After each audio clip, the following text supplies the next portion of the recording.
The following program is intended for mature audiences.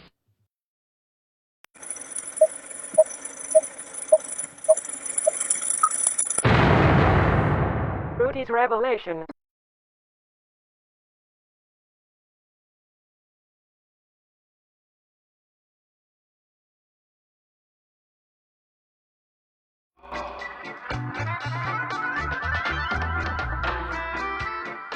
Hey everyone, welcome to the podcast today. Kind of a clunky start. It is June 26th, Thursday. So the Ayatollah reappears defiant. And there's some questions about whether this video of Ayatollah Khameni, the supreme religious leader of Iran, is authentic, whether or not he's still in country or not. And the U.S. repeats their claims of a victorious strike against Iran's nuclear facility. Kind of a slow news day, but we are going to report on the most important headlines of the day to give you context, a greater context of what we're dealing with. So let's get into the news for today, Thursday, June 26th. I have to apologize. I keep getting screwed over with the amount of caffeine I get at Starbucks. So I'm going to have to reach out to corporate and say, what is up with my Starbucks store? They just can't train the baristas correctly. Unfortunately, it's kind of hard. It's the only thing they do professionally. And they can't even get that right. So it sounds like a personal problem. All right, let's get into the news for today, Thursday, June 26th.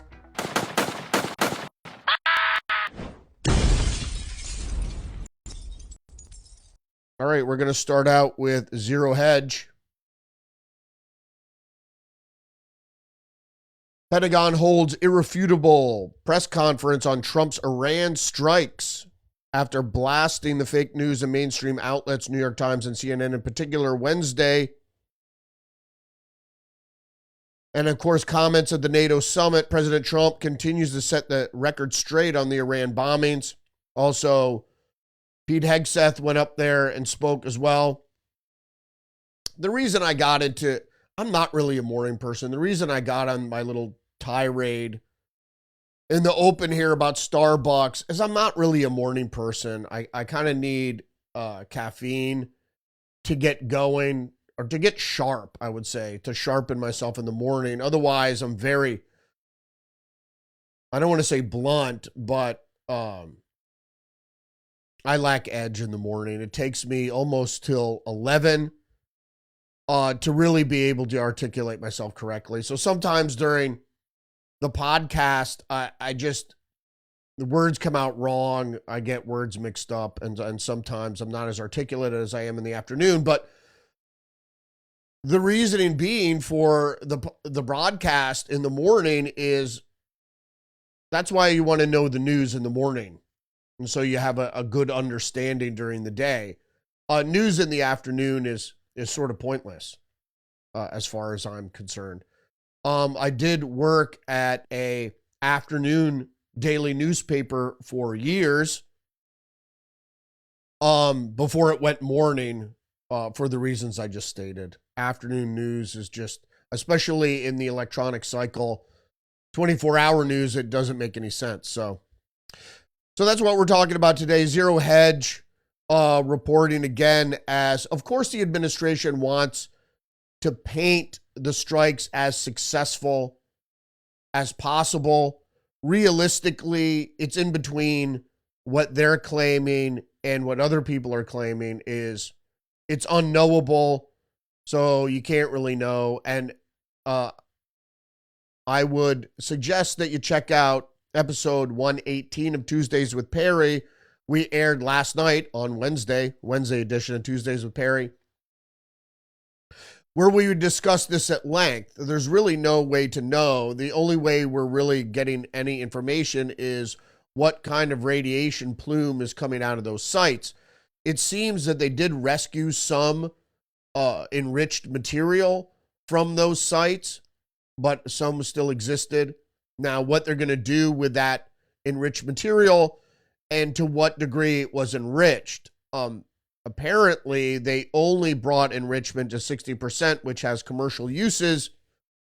But Iran vows now that they will go to full enrichment, but they just don't, it seems they don't have the facilities to do so. So that's where we're at with that. So Mediaite is reporting Iran Supreme Leader claims victory over U.S., Israel in first statement since strikes on nuke facilities. As I previously mentioned, we don't know if this is AI, if this is a previous statement, pre-recorded, or whether it is a contemporary statement. It's hard to say. I don't really believe it is. Is the Ayatollah dead? Probably not. But is he still in hiding? Is he even in country? There's some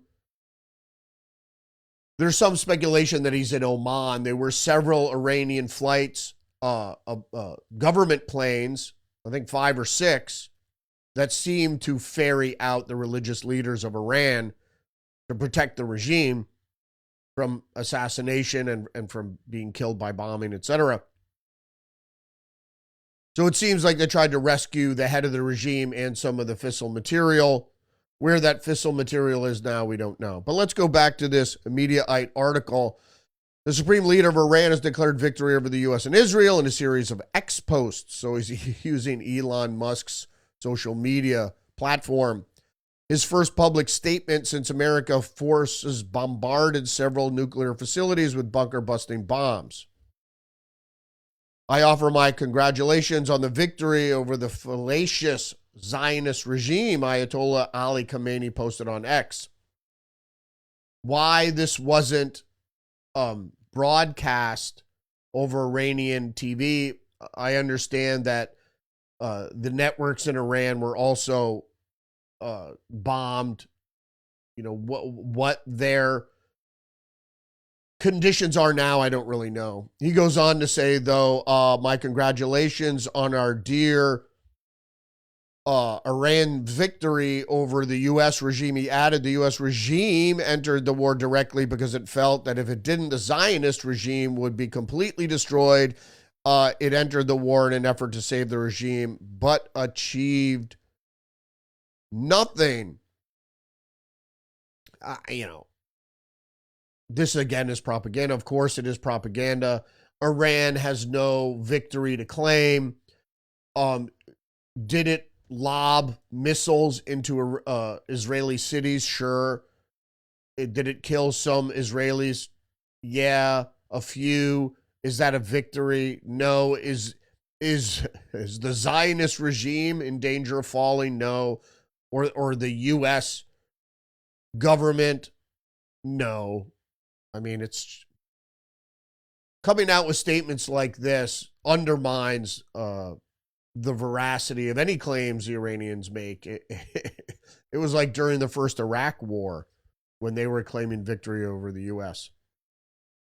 Getting more serious, though, the New York Times is also reporting Iran's Khameni makes first public comments and ceasefire with Israel. The supreme leader strikes defiant tone in a video statement after not being heard or seen publicly in several days. It goes on to say the lack of any comment by Mr. Khameni had begun to raise questions about among the Iranian public over his health and his whereabouts. Iranian officials have previously said Mr. Khameni was sheltering in a bunker and refraining from using any electronic communications in order to prevent assassinations attempts against him.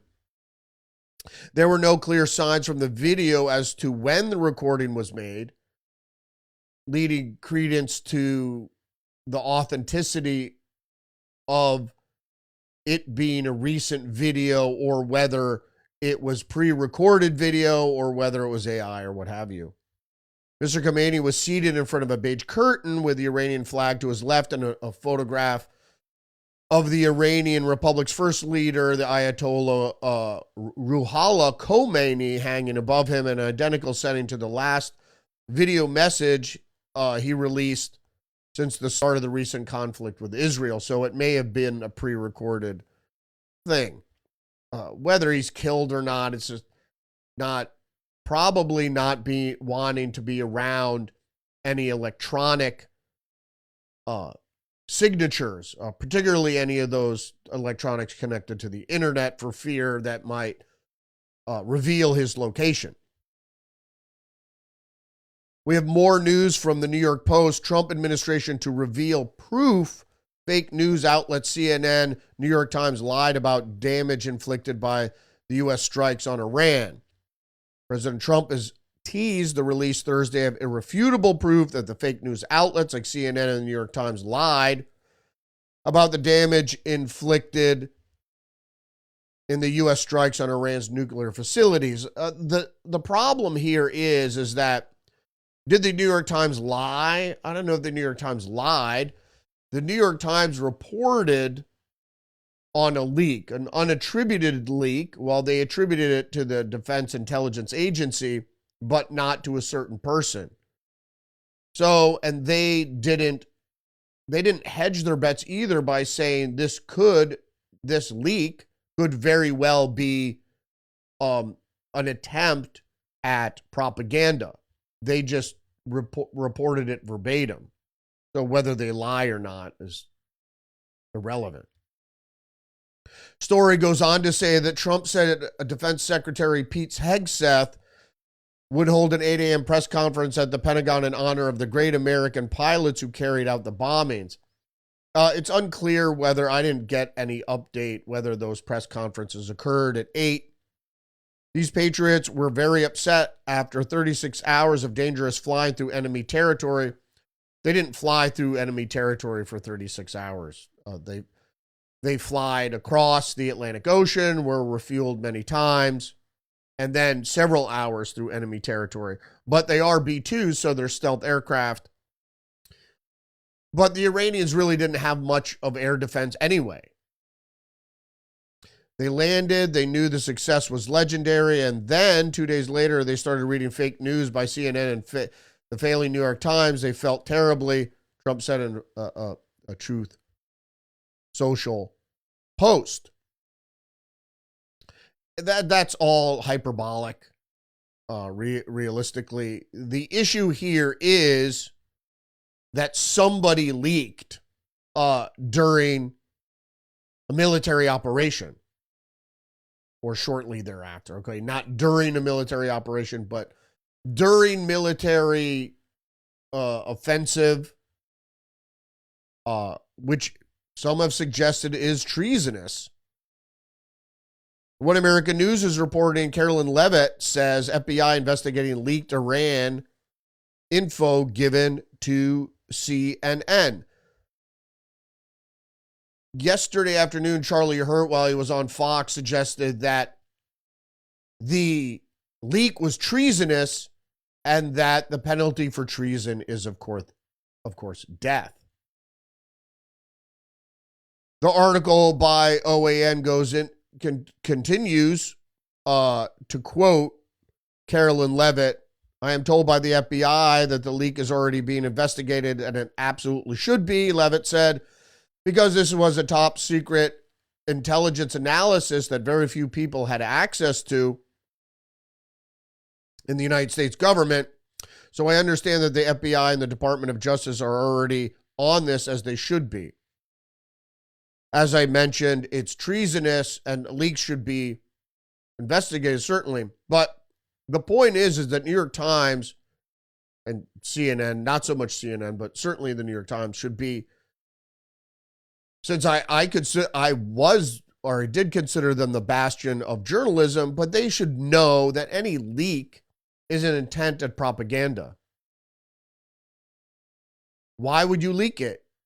As I said yesterday and also during Tuesdays with Perry last night, that you're not leaking it to get the truth out to the American people. That's not the purpose of the leak. The purpose of the leak is to sully any victory that the Trump administration could or would claim against Iran. Other things happening with the FBI, the Post-Millennial is reporting the FBI investigates children's hospitals in LA, Boston, and Colorado over child sex change services. The FBI has launched a criminal probe into 3 children's hospitals for allegedly practicing female mutilation, which would be in defiance of federal statute.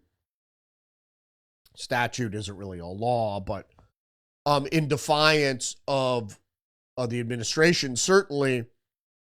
So what this basically is, if you didn't know, to cut through any propaganda, is these are children, minors, who got parental approval to be mutilated. So, as I said, they call it gender affirming care, and I'm starting to call it gender rejecting care, because you're rejecting your birth gender. So it's not gender affirming, it's gender rejecting. The reason you think you're another gender or multi or fluid or whatever you consider yourself, in most cases, is mental illness. So probably brought on by the introduction of toxic endocrine disrupting chemicals.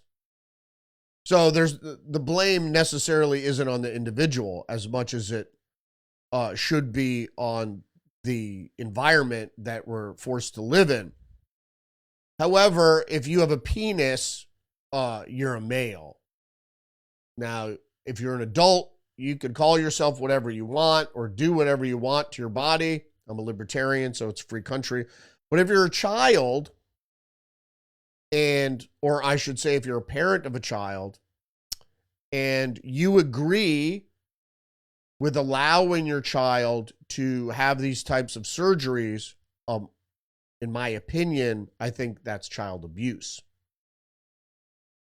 We haven't really got down to the bottom of what this mental illness is or how it should be regarded, certainly.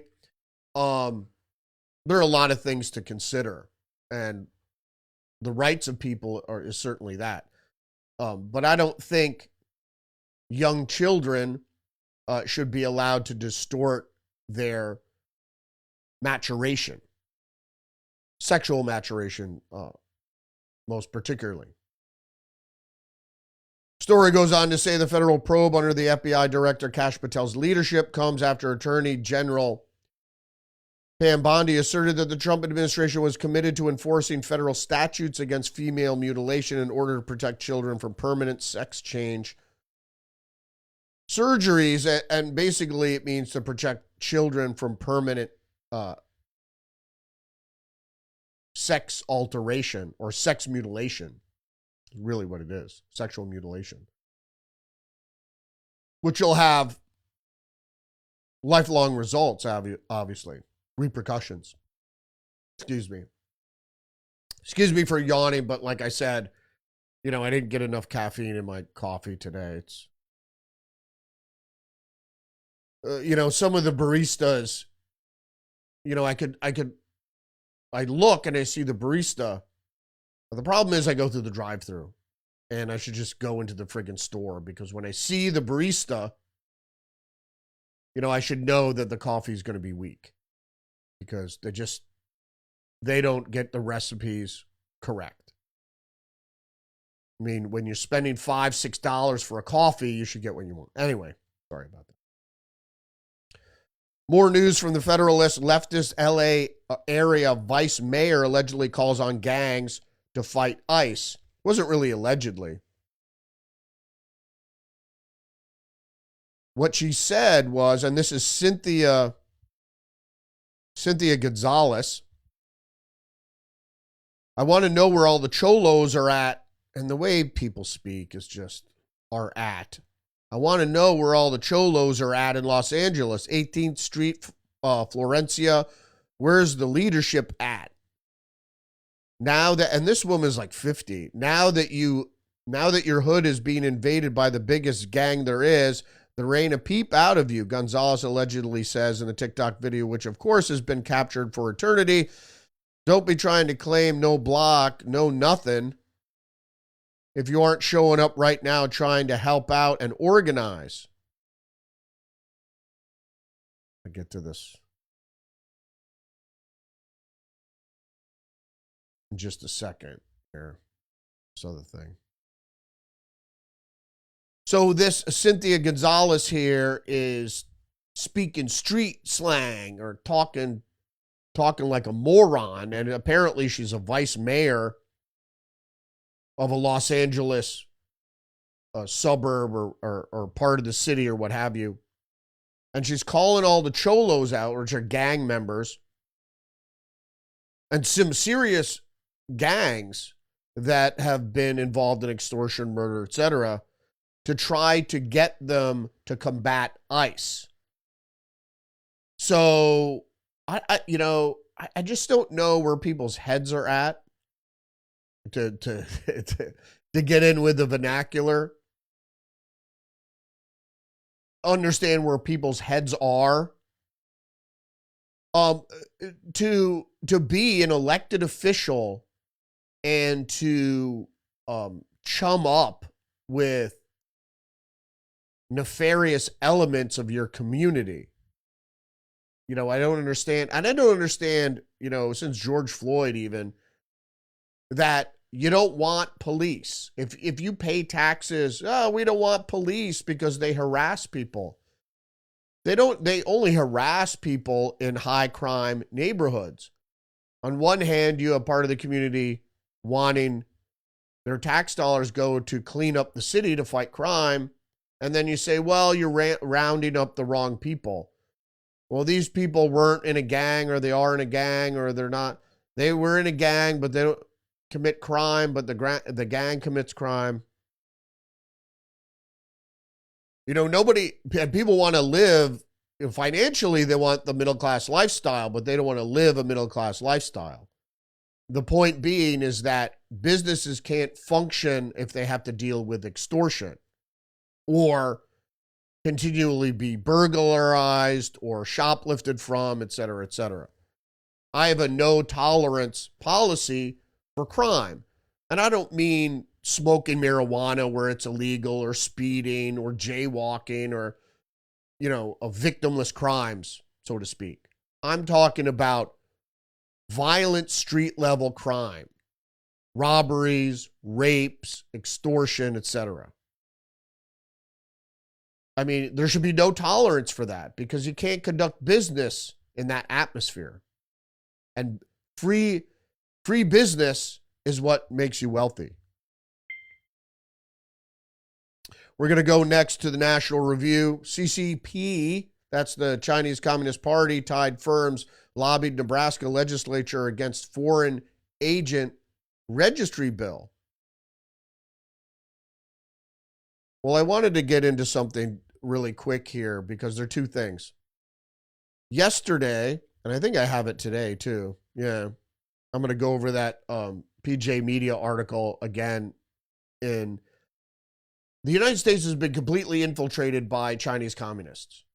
So they're in every state house or lobbying every legislature. If they're not in the legislature or in the administration, they're groups that lobby either the administration or the legislature, and they're in the community. If they're not outwardly visible in the community, they're monitoring in the community.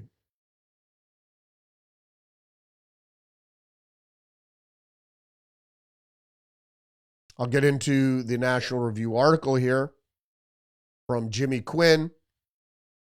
Several major Chinese companies converge on Nebraska to lobby against legislation designed to counter threats from Chinese Communist Party, according to the bill's author.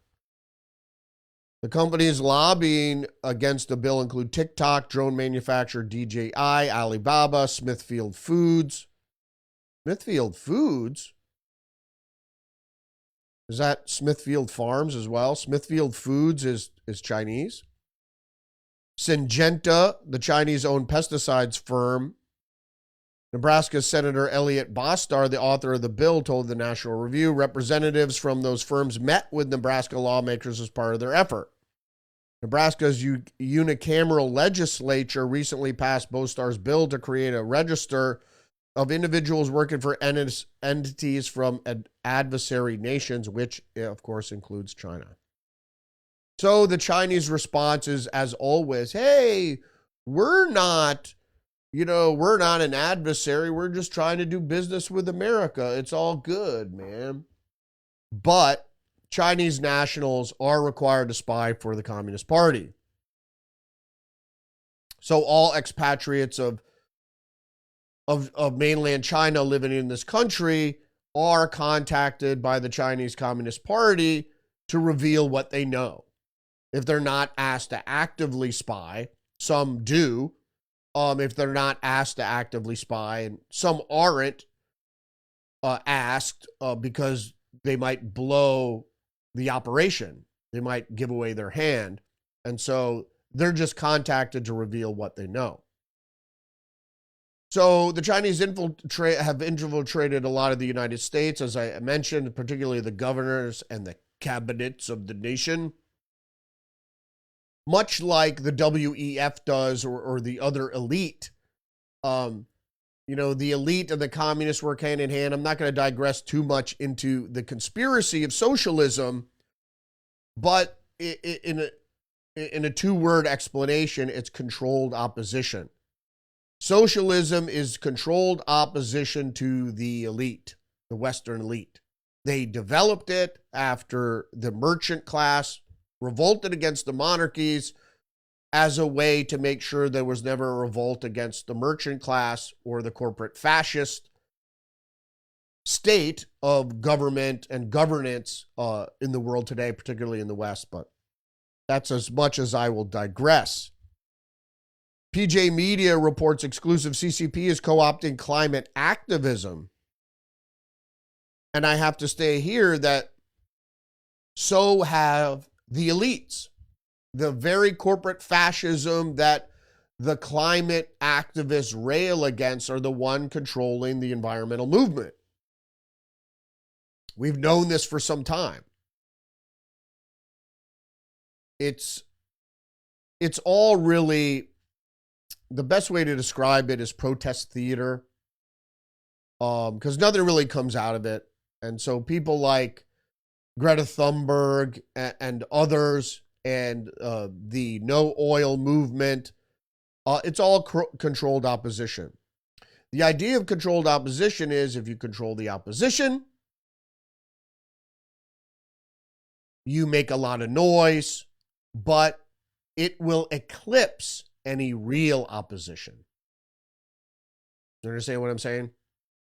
So you fund it enough so they make a lot of noise, so they drown out any real opposition. So there was some discovery that climate activists were funded actually by the oil companies. How is that possible? It's the same reason that you have the elites, the billionaire class, funding socialism. Because socialism will control the masses and its controlled opposition. So, but I went over that PJ Media article yesterday that the CCP is everywhere. And so it's this false dichotomy that it's capitalism against communism. It's not really. It's what they are striving towards, as I mentioned yesterday, is dialectically, is towards a synthesis of corporate fascism. It's really going to be a layered approach on top, and socialism for all of us. Really to control us during the robot takeover. And that's the whole thing behind universal basic income and other handouts that are supposed to placate you while you're playing video games in your basement, not allowed to go outside because of a pandemic or whatever. You know, you're going to get into the way of the robots, or they're going to declare martial law because people will start protesting robot cars or humanoid robots, and we can't have that destruction of property. Then protests now are fine. Riots are fine now, but when you start rioting against the robots, that won't be allowed. Federalist again, key Biden advisor refuses to testify about former president's cognitive decline. If you didn't hear about this, there are actually several, but we're going to talk about Anthony Bernal. He's one of the keys. What the fuck? Since last night, Rumble has not been working right. Me and Perry had a difficult time last night, and it wasn't the bug. The ghost was not just in the machine. It was in my phone as well. It wasn't just in my computer. So for the phone call wouldn't connect, and then the stream was completely fucked. I'm not going to digress. Let's get back to the article here. So, according to the committee chair, James Comer, a Republican of Kentucky, Anthony Bernal, who served as former assistant to Joe Biden, the senior advisor to the First Lady Jill Biden, is declining to appear for his previously scheduled transcribed interview with the committee on Thursday. Wait for it here. As described by a committee press release, the interview was expected to be part of the committee's investigation into the cover-up of President Joe Biden's mental decline and potentially unauthorized use of AutoPen for sweeping pardons and other executive actions. Wait for it.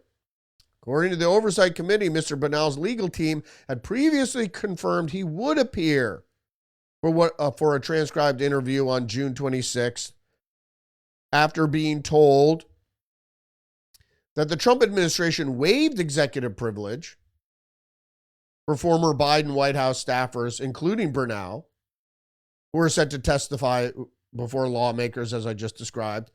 However, Bernal's legal team confirmed the committee that he would no longer appear because he wouldn't be able to claim executive privilege, which means if you work for the president that you don't have to testify.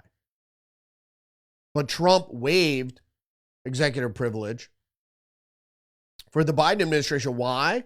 Is because it was a complete clusterfuck. You had people running the government that weren't elected. And so as much as the Democrats claim to be saving fucking democracy, they don't save them, they undermine democracy at every turn. Democrats are, in fact, the Democrat Party is, in fact, a false pretense. They are the authoritarians. They undermine democratic rule, democracy. As the United States government has done abroad while talking about spreading democracy, they actually undermine it. It's the same thing with the UN and US aid. They claim to be developing third world countries, and what they do is they actually block development under the guise of development. So instead of affirmation, you get refutation.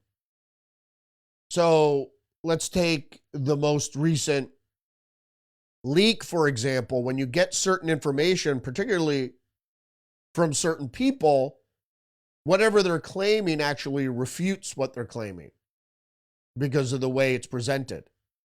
Instead of affirming a claim, the outlets were making that the strikes were not successful, it's actually refuting what they're claiming, which means if the leak as a propaganda tool is designed to say the strikes weren't successful, you can conclude that the strikes indeed were successful. Let's get back to the Federalist. I think this is Comer. Now that the White House waived executive privilege, it's abundantly clear that Anthony Bernal, Joe Biden's so-called work husband, never intended to be transparent about Joe Biden's cognitive decline and ensuing cover-up. With no privilege left to hide behind, Mr. Bernal is now running scared, desperate to bury the truth. It was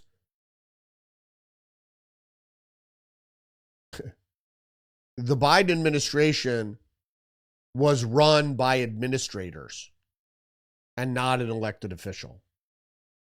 And that's what the corporate fascists like. If you saw what happened in Detroit, Detroit had financial problems, so the banks, because they were in deficit and they owed banks money, the banks were able to install an administrator to run the affairs of the city to get them back on track. And then, of course, they restored the democracy. But that just shows that the corporate fascists don't care about democracy at all, especially when money's at stake.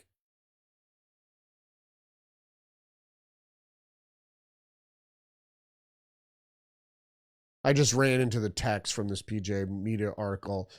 And the reason this PJ Media article was that I brought up about the CCP co-opting climate activists is that there's going to be there was a judicial a Senate Judiciary Committee hearing held yesterday on China and the left's warfare against America energy dominance, where the original report about state armor exposed the Chinese influence into climate activism.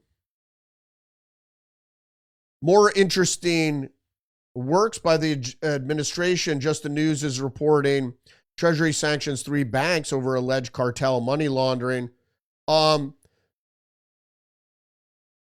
The fact about these 3 banks is that they're Mexican banks. They're Mexican national banks. So they're not American banks. The Treasury would never go after American banks. But these Mexican national banks are laundering money for Sinaloa and other Mexican cartels. I mean, which is fine.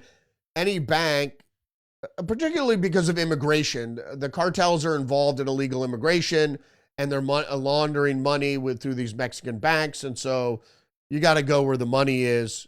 At the root of all crime is money. And so to help undermine the trafficking of people over the U.S. border, you got to go after the money which is being held by these Mexican banks. So if you punish the banks, they're not going to wait. If you punish these banks, they're going to be less inclined to work with the cartels. All right, let's go to some intelligence news. The Washington Post is reporting House GOP holdouts threaten to revolt over Trump and Senate tax bill. These are probably establishment, even the people that are true conservatives and libertarians like Thomas Massey. We need to pass this bill. We need the economic catalyst to get the economy going. Everything is going to be made moot if the economy stagnates. So we obviously know the Federal Reserve won't help. And so the Washington Post is trying to cause even more division. And the July 4th deadline is fast approaching. So I hope the GOP can get their shit together before that. More news from the Post-Millennial. Representative for Carmelo Anthony's family says murder indictment is yet another example of what it means to be black in America. The case is yet another example of what it means to be black in America when even our self-defense is questioned, scrutinized, and politicized. Yeah, are you talking about Kyle Rittenhouse? Come on now. Come on. Carmelo Anthony was unprovoked. Okay, it doesn't matter what the other guy said. Was it Austin Metcalf? I forget what the victim's name was. In any case, they exchanged words and he stabbed the guy in the heart. Right? There wasn't even a scuffle. Right? You can't, it doesn't matter what people say. We have the First Amendment in this country. You can't kill someone for what people say, even if they threaten you. Now, if they threaten you with bodily harm and they're holding or they're capable of executing lethal force, that they're holding a gun, a baseball bat, they themselves are holding a knife, and it can be proved you were fearing for your life, and you strike out and kill somebody, that's a different thing entirely. So reportedly, the white kid, and this is a hate crime because it's racist. This white guy asked the black kid, Carmelo Anthony, the black track athlete who was sitting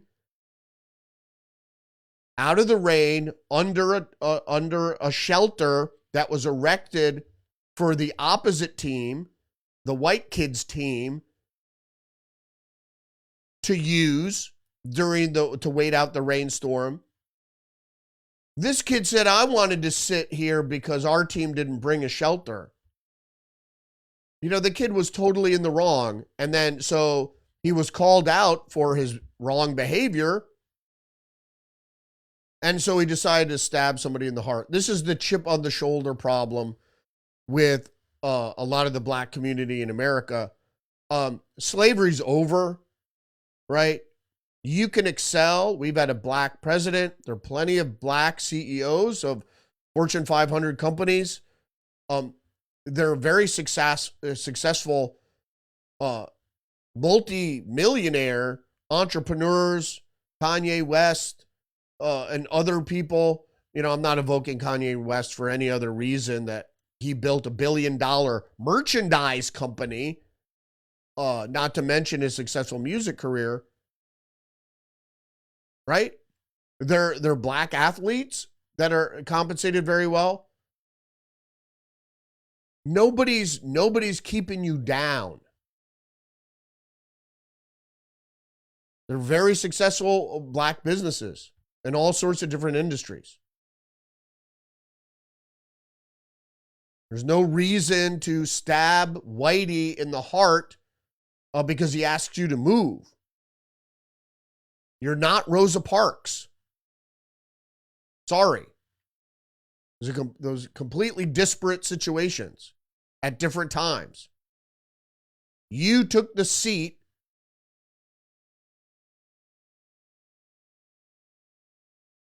from an opposing teammate's bench. And he asked you to move. He goes, you're not on our team. This is our shelter. This is our tent. And he didn't mean our tent as in our tent, the white tent. He just meant it's our team's tent. It's raining out. I want to sit down. You go back with your team.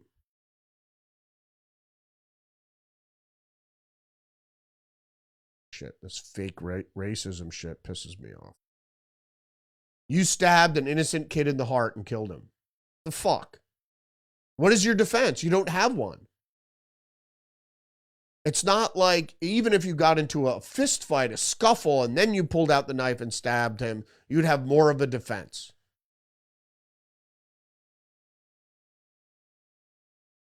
And you didn't even warn him. You didn't say, get the fuck away from me or I'll stab you. You just exchange words and stab. It's just unexplainable taking of a human life. Ridiculous. It's not like you're in war or even gang turf thing or gang revenge. At least it's, I wouldn't say rational, but at least you could understand or be empathetic to that. All right, enough about that. Let's go to Semaphore. Eric Adams suddenly finds overwhelming support from NYC's desperate business elites. New York City's business community, stunned by the apparent primary victory of socialist Zohran Mamdani and fearing a leftward shift in America's biggest city, appears to be abandoning its grudging support for former Governor Andrew Cuomo and organizing more desperately around Mayor Eric Adams in a last-ditch effort to block Mamdani in November's general election. Well, we knew this was going to happen. Some of former Governor Andrew Cuomo's biggest backers hinted in fluid, panicked conversations Wednesday that they'll put their money behind Adams. We saw this going to happen. You know, it's the same thing with Bernie Sanders. You know, oh, Bernie Sanders, yeah. Most businesses don't want Bernie Sanders. You know? It goes against, they want socialism for social policies, social credit score, right? But they don't want to be taxed at this point in time. So they don't want a true socialist to get into power now and say, well, wealthy people, millionaires, billionaires, whatever, you got to pay 50, 60, 80, 90% tax.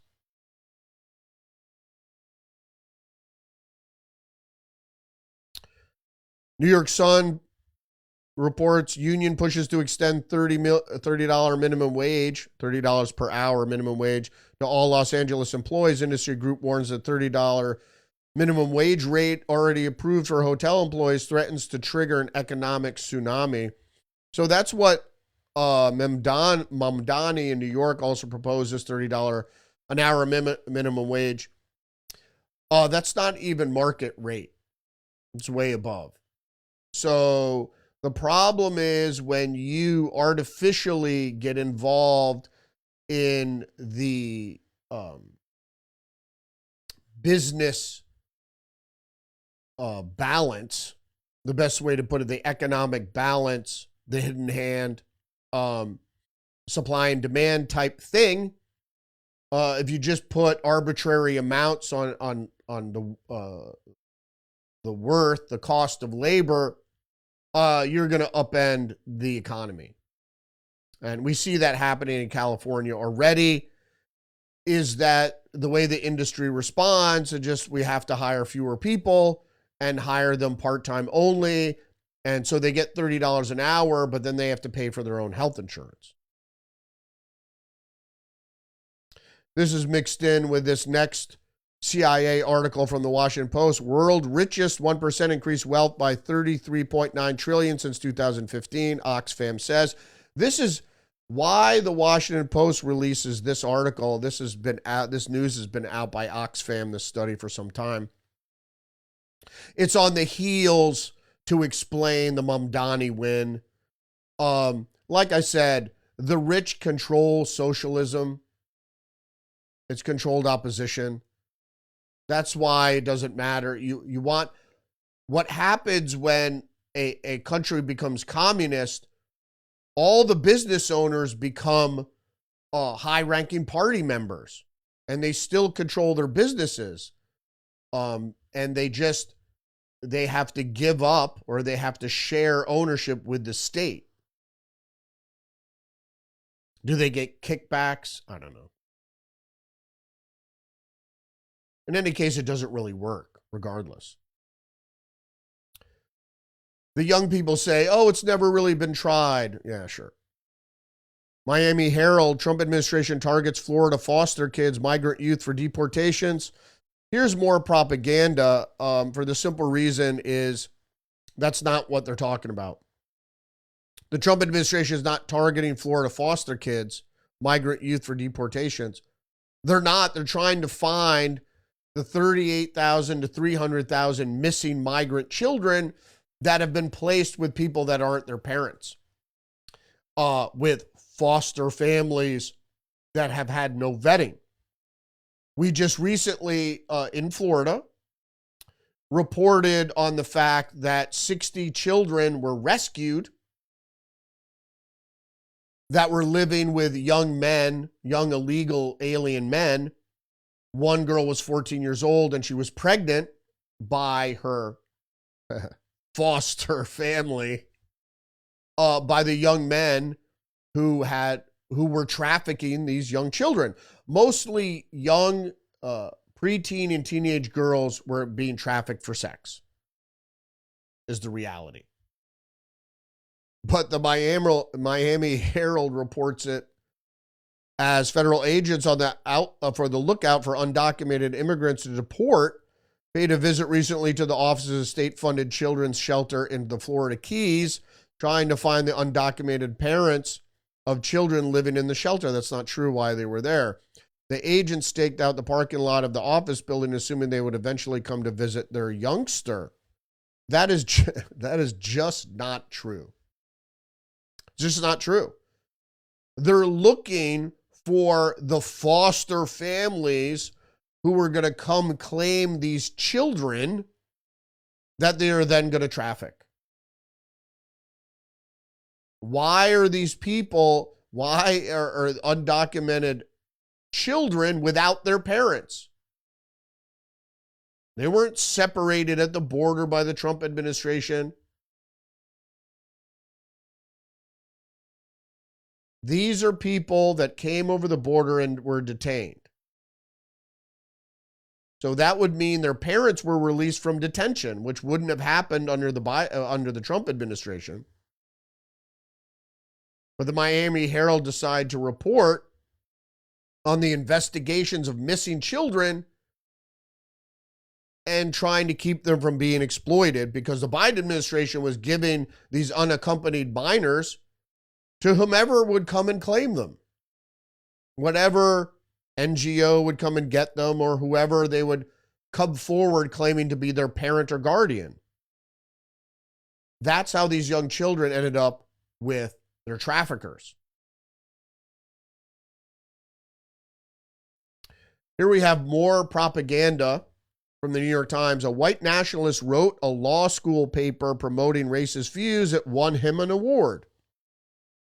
The University of Florida student won an academic honor after he argued in a paper that the Constitution applied to white people. From there, the situation spiraled. All right, it's called conflation, and it's what propagandists do all the time. They take one thing and they tie it to another thing to try to sully the first thing. So, what they're doing is they're taking originalism, which is an idea in law, constitutional law, and the Supreme Court about understanding and viewing and interpreting the Constitution as it was originally meant, not how it's interpreted today, in this time, in this place, whether or not you believe that. That's not what the founders thought. The founders didn't think that take this document and reinterpret it in your contemporary time. Why would they think that? That's not what they thought. You're trying to interpret the meaning of the founders when they drafted the document. So let's get into the article. Last fall, Preston Damsky, student at the University of Florida, took a seminar taught by a federal judge on originalism. This is what I just explained. The legal theory it's a theory favored by many conservatives that seeks to interpret the Constitution based on its meaning when it was adopted. I just have to interject here again. Not on its meaning when adopted, on its meaning or its intent meant by its drafters, based on its meaning when it was adopted. So the meaning when it was adopted was different than what the drafters meant? No. In his capstone paper for the class, Mr. Damsky, and this is the New York Times calling it the capstone paper. It was a paper for the class. Mr. Damsky argued that the framers had intended for the phrase, "we the people," in the Constitution's preamble to refer exclusively to white people. From there, he argued that the removal of voting rights protections for non-whites and for the issuance of shoot-to-kill orders against criminal infiltrators at the border.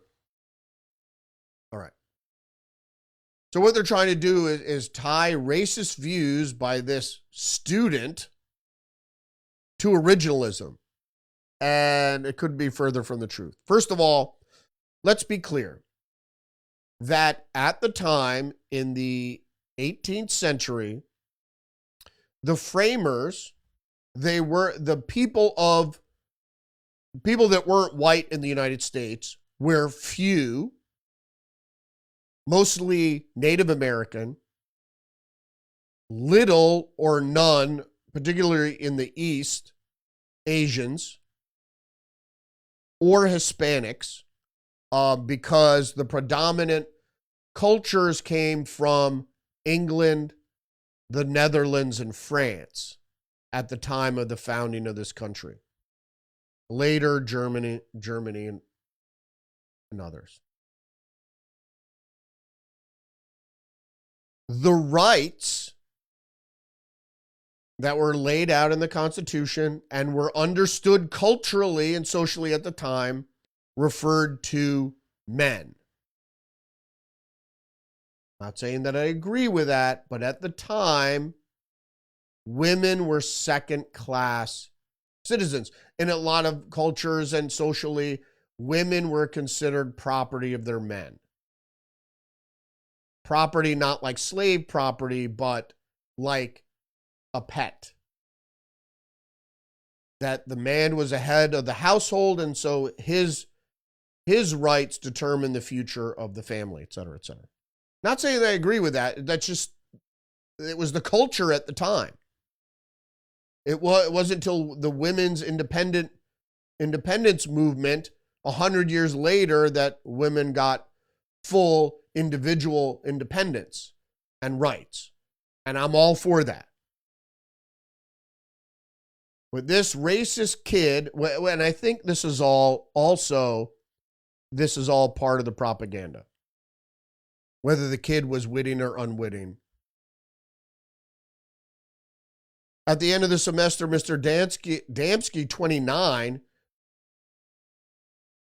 So was he 29 then? This starts to raise red flags. Okay? What is almost a 30-year-old doing in university?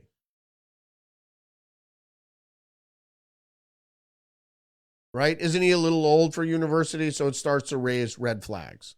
He was given the book award, which designated him the best student in the class. Well, maybe because his GPA made him the best student in the class. According to the syllabus, the capstone of the paper that he wrote counted the most toward final grades, as many papers do. And maybe he's making a legal argument.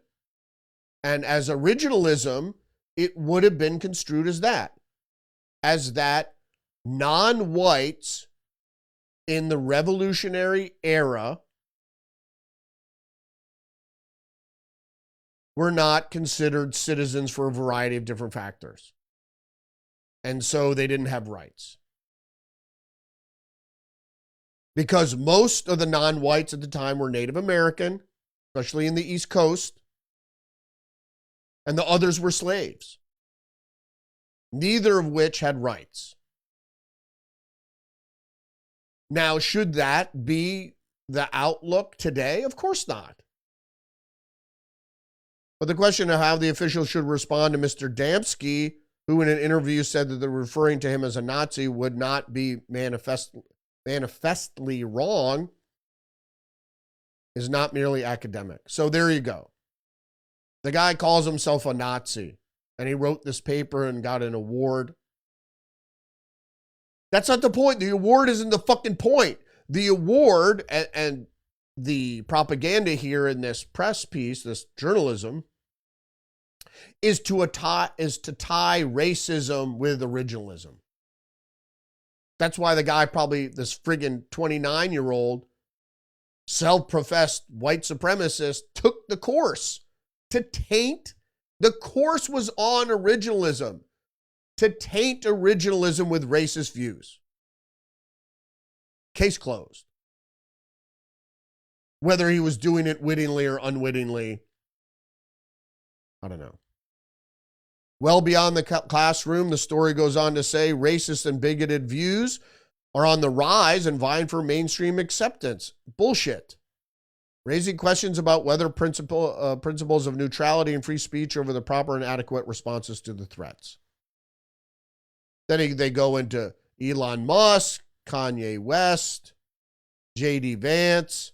Vice President J.D. Vance criticized European governments to ostracize far-right political parties.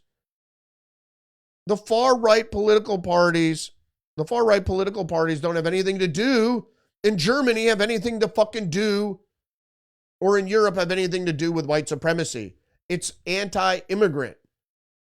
And they again try to paint anti-immigration as racist. It isn't. I'm not saying that some people that hold anti-immigration views may be racist. That's not why I'm against unfettered, illegal, or mass immigration, particularly of people of different cultures that refuse to assimilate, and are just in your country for economic reasons and to basically send all the money they make back home.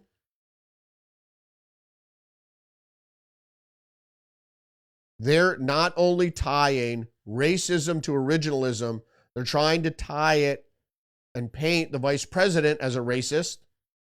Kanye West a racist? Like, I don't know. He praises Hitler now or some ridiculous shit.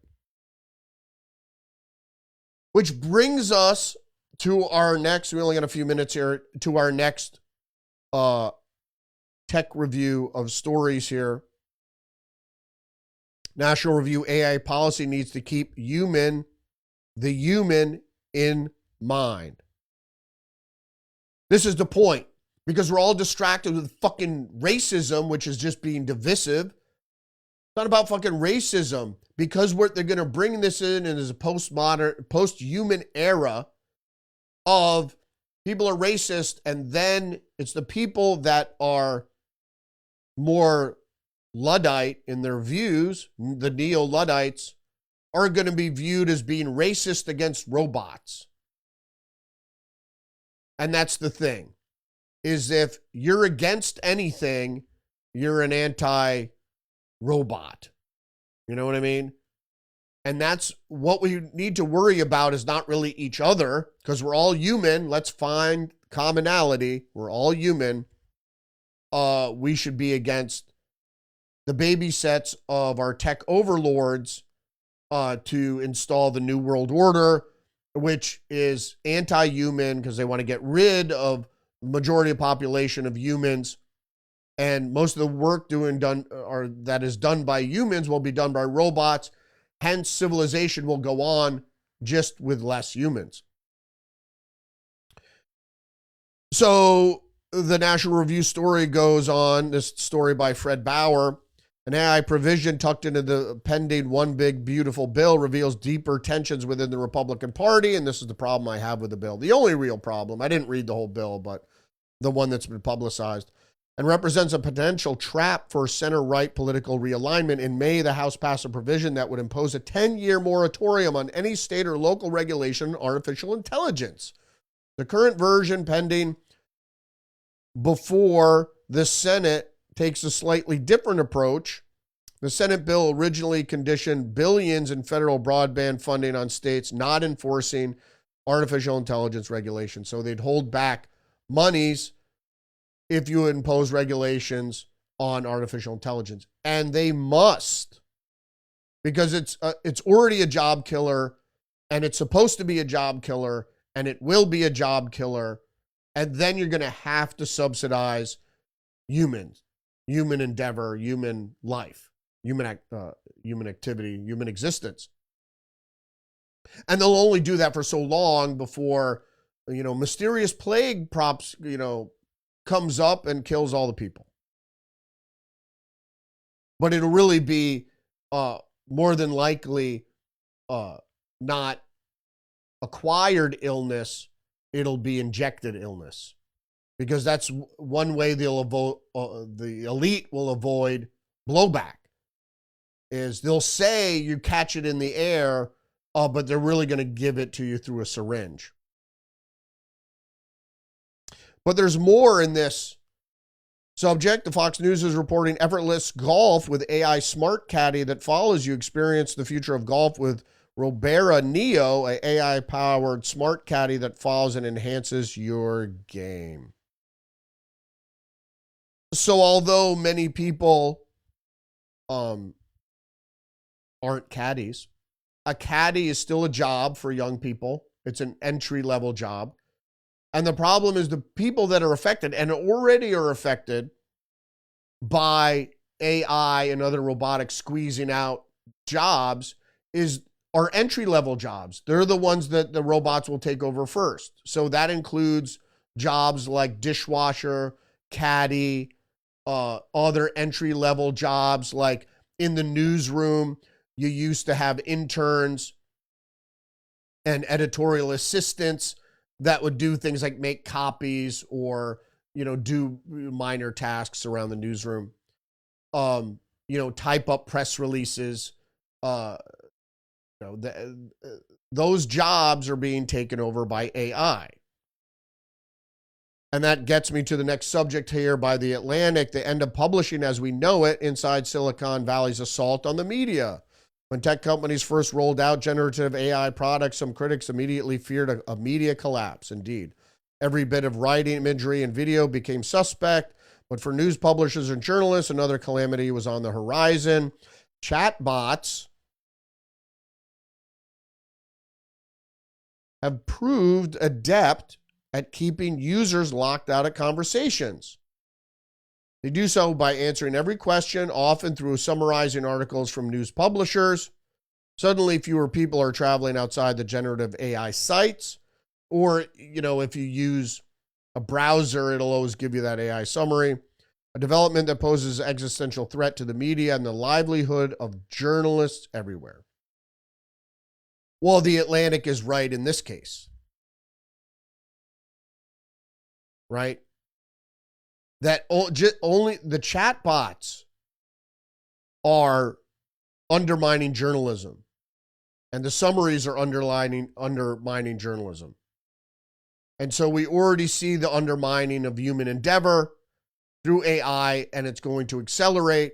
And then once you have humanoid robots that could do everything a human could do, like I always use the analogy, as soon as a humanoid robot can wire a house, do electrical work, or do plumbing, there goes the service industry and we're done.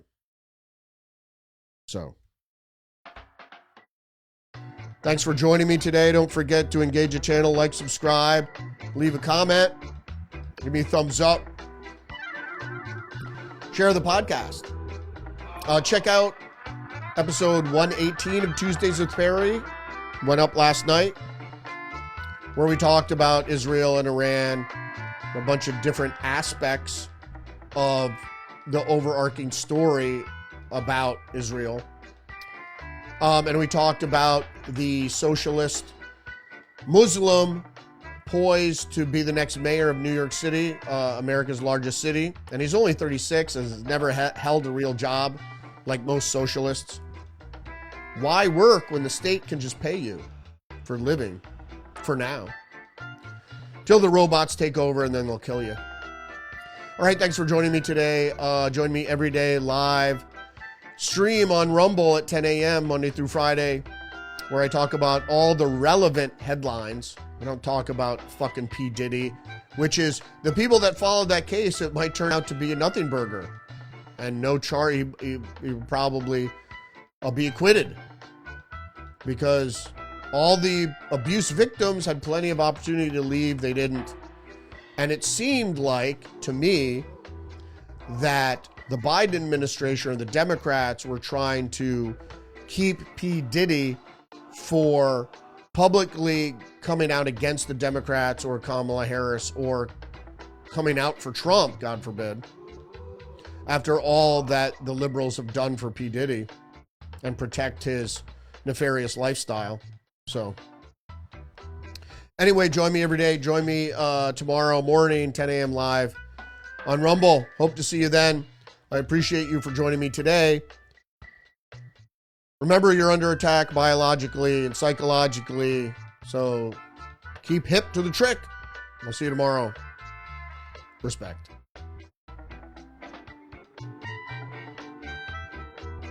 I'm Donald Trump, and I approve this message.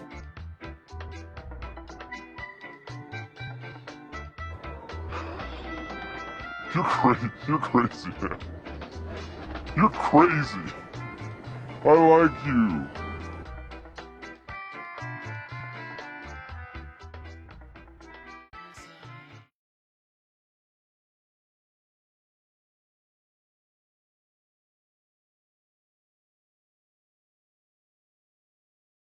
You can't handle the truth.